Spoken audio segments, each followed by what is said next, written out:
ওমরে ফারুক, ওনার কাছে আবু লুলু আল মাজুসি এক অগ্নি উপাসক এসে বিচার দিল, ইয়া ওমর আল ফারুক, আমার মনিবের নাম হচ্ছে মুগীরা ইবনে শুবা, সে প্রতিদিন 4 দিরহাম করে আমার কাছে চার্জ করে। এত টাকা চার্জ করে কেন? উনি জিজ্ঞেস করলেন, তুমি কি কাম পারো? আমি খঞ্জর বানাইতে পারি। খঞ্জর চিনেন? ছোট্ট ছুরি আরবরা পকেটে রাখে। ওমানের সুলতান কাবুসের ছবি দেখবেন, এখানে একটা খঞ্জর আছে। আমি খঞ্জর বানাইতে পারি। খঞ্জর বানাতে পারো? মদিনায় তো কেউ বানাতে পারে না, তুমি খঞ্জর বানাইতে পারো? তুমি তো অনেক টাকার মানুষ মিয়া, তোমার মনিব তো অল্প টাকায় চার্জ করছে, এটা দিতেই হবে। আবু লুলু কয়, ওমর তুমি সবার জন্য এত নরম, আমার জন্য গরম, তোমারে আমি বুঝাবো। সে বাড়িতে যে একটা খঞ্জর বানালো, মাকবাদাতুহু ফি ওয়াসাতিহি, যে খঞ্জরের হ্যান্ডেল হচ্ছে মাঝখানে, 2 দিকে ধারালো ছুরি, এটা ধার দেয়। আর কয়, ওমর তোরে আমি বুঝাবো। প্রতিদিন ধার দেয়। সাইয়েদনা ওমরে ফারুক মসজিদে নববীর ইমাম, ওয়া কানু ইউসাল্লুনা বিগালাস, তখন ওনারা অন্ধকারে নামাজ পড়তেন আউয়াল ওয়াক্তে। আমরা তো দেরি করে পড়ি, সুন্নাহ অনুযায়ী আগে আগে পড়া ভালো। আপনি মসজিদুল হারামে গেলে দেখবেন যে কত আগে ফজর পড়ে, ফজরের 1-1.5 ঘন্টা পরে সূর্য ওঠে, ঠিক কিনা? তো সে একবার ছদ্মবেশে ফজরের সময় প্রথম কাতারে যে হাজির, আসলে কিন্তু মাজুসি, সূর্যের পূজা করে। খঞ্জরটা নিয়ে এসে দাঁড়ালেন। ওমরে ফারুক ফজরের সময় ঢুকলেন, বললেন আকিমিস সালাহ, একামত দাও। একামত দেয়া হলো। ওমরে ফারুক আল্লাহু আকবার বলে অন্ধকারে ফজরের সালাত শুরু করলেন।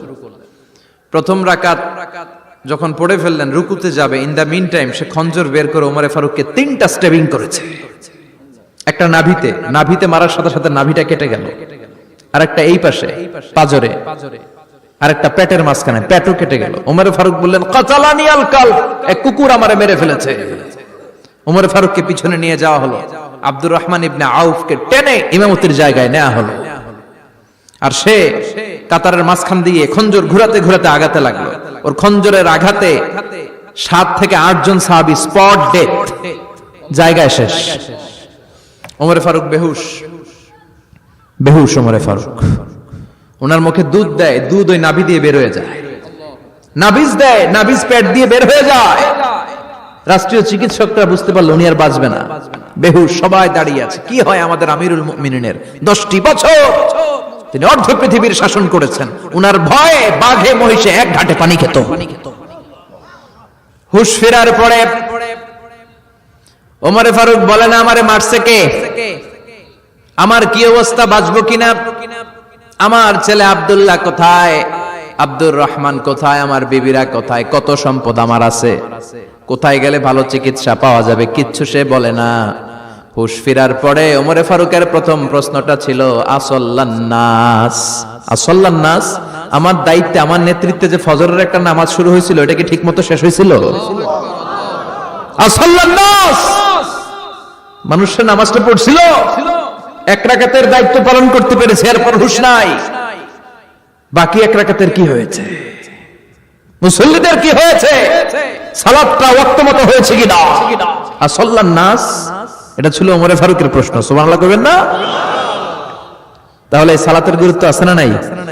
সর্বপ্রথম এই সালাতের ব্যাপারে in the day of judgment আমাদেরকে প্রশ্ন করবে কে?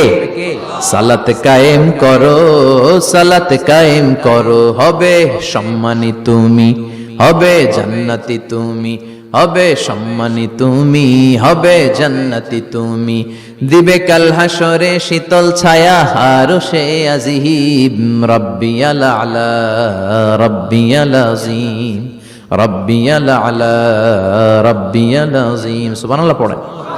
এজন্য নামাজ, এই নামাজ যাতে মিস হয়ে না যায়। সব মিস হতে পারে, নামাজ মিস হতে পারে না। আল্লাহ তুমি বুঝার তৌফিক দান করো। আজকে সকালে মহিলা সমাবেশের কথা বলেছে হাফেজ কারি আশরাফ আলী, কথা বলেছে কারি আব্দুল কাইয়ুম মিয়াজি। যারাই কথা বলেছে আল্লাহ সবাইকে কবুল করো। সঙ্গীত পরিবেশনায় ছিল কলতান শিল্পী গোষ্ঠী, আল্লাহ তাদেরকেও তুমি কবুল করো। আসেন আমরা আল্লাহর নামে 3টা তাকবীর দেই, গলা ফাটিয়ে আমার সাথে সাথে পড়েন, আল্লাহু আকবার, আল্লাহু আকবার, আল্লাহু আকবার। আল্লাহ তুমি কবুল করো। আমি আপনাদের খেদমতে সূরাতু আত-তাহরীম থেকে ছোট্ট একটি আয়াতের অংশ তেলাওয়াত করেছি, যেখানে আল্লাহ তাআলা আমাদেরকে আহ্বান জানিয়েছে, ওহে বিশ্বাসীরা, পাপ হতে পারে, ভুল হতে পারে, অন্যায় হতে পারে, ওই অন্যায়ের উপর অটল থেকো না, আমার কাছে ফিরে আসো। কাম টু ইউর লর্ড, তোমার রবের দরবারে ফিরে আসো, ক্ষমার মতো ক্ষমা চাও, ক্ষমার মতো ক্ষমা চাইলে আমি সব ক্ষমা করে দেব। সুবহানাল্লাহ পড়েন। রব্বুল আলামিন বলেন, ইয়া আইয়ুহাল্লাযীনা আমানু তুবু ইলাল্লাহি তাওবাতান নাসুহা। ও বিশ্বাসীরা, ভুল করেছো, অন্যায় করেছো, পাপ করেছো, জুলুম করেছো, আমার কাছে ফিরে আসো, ক্ষমা চাও। ক্ষমার মতো ক্ষমা চাইলে সব গুনাহ মাফ করে দিতে পারে কে? পাপ নাই, গুনাহ করি নাই, এরকম কেউ আছি? কথা বলেন। কত পাপ করছি, কোনো হিসাব আছে? পৃথিবীর কেউ না জানলেও জানে কে? পৃথিবী না জানুক আমি তো জানি, আমি কি পাপ করেছি হায়। আমার পাপের করলে বিচার, বাঁচার আমার নাই উপায়। দয়াময় প্রভু মাফ করো আমায়, মাফ করো আমায়। পড়েন আমিন। আমাদের পাপগুলো ক্ষমা করে কে? চিল্লায় বলেন কে? আল্লাহ ডেকে বলে, গোলাম আমি হলাম গাফিরুয যামব কাবিলুত তাওব। আমার কাজ হলো ক্ষমা করা, আমার কাজ হলো তওবা কবুল করা। শয়তানের কাজ হলো ওয়াসওয়াসা দেওয়া, আমাদেরকে ভুল পথে নিয়ে যাওয়া। আর আমাদের কাজ হলো ভুল করে ফেলা, আল্লাহর কাজ হলো ভুলগুলো মাফ করে দেয়া।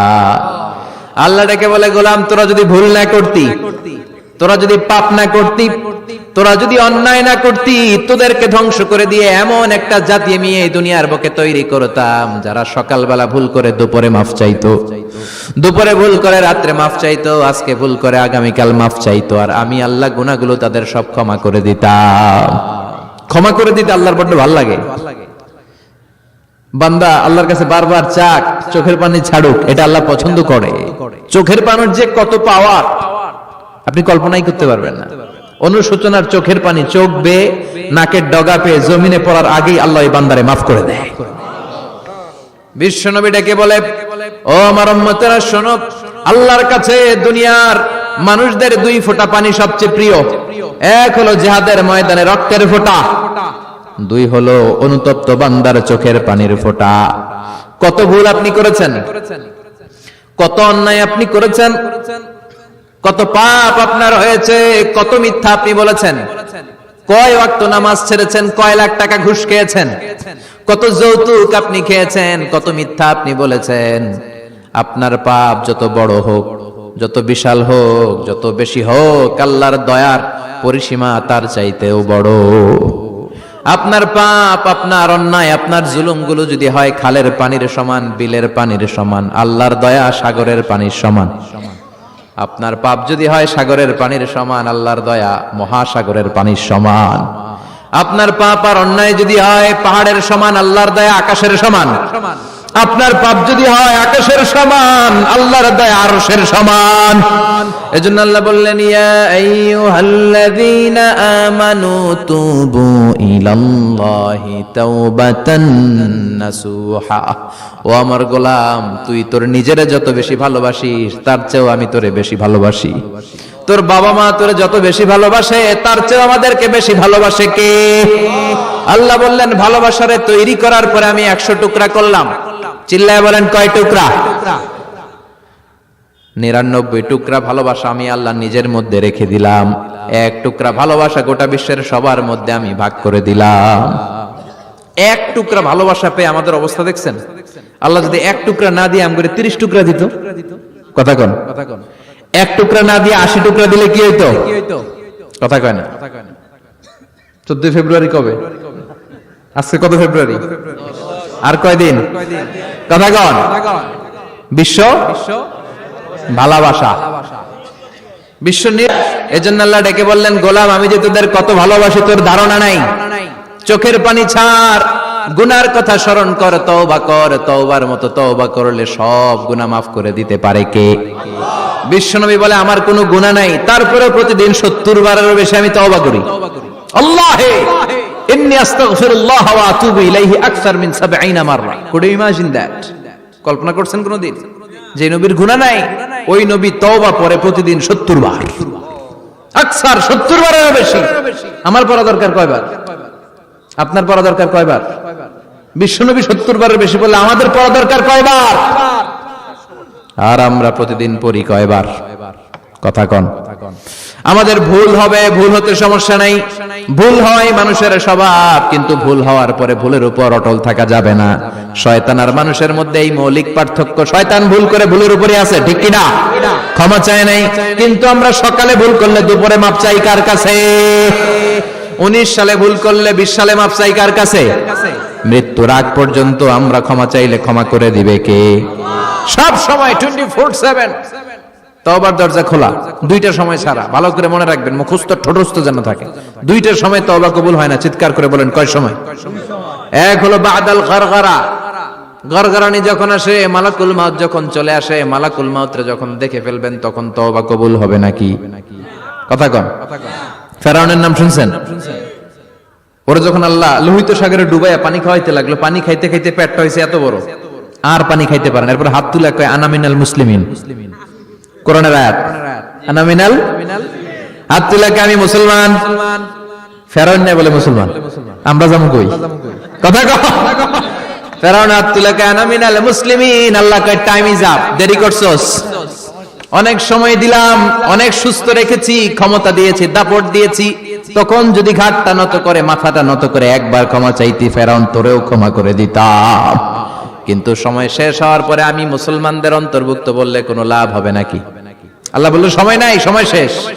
কারণ মুসা আলাইহিস সালামের চাচাতো ভাই অনেক দাওয়াত দিল, যাকাত দে, কারণ যাকাত দিব না, এই সম্পদ আমি কামাইছি, আল্লাহ দেয় নাই। মুসা আলাইহিস সালাম বললেন তাহলে আযাবের অপেক্ষা কর। আযাব চলে আসলো। আল্লাহ বলেন মুসা সেফ জোনে যাও, সরো, এখনই আযাব। ফাখাসাফনা বিহি ওয়া বিদারিহিল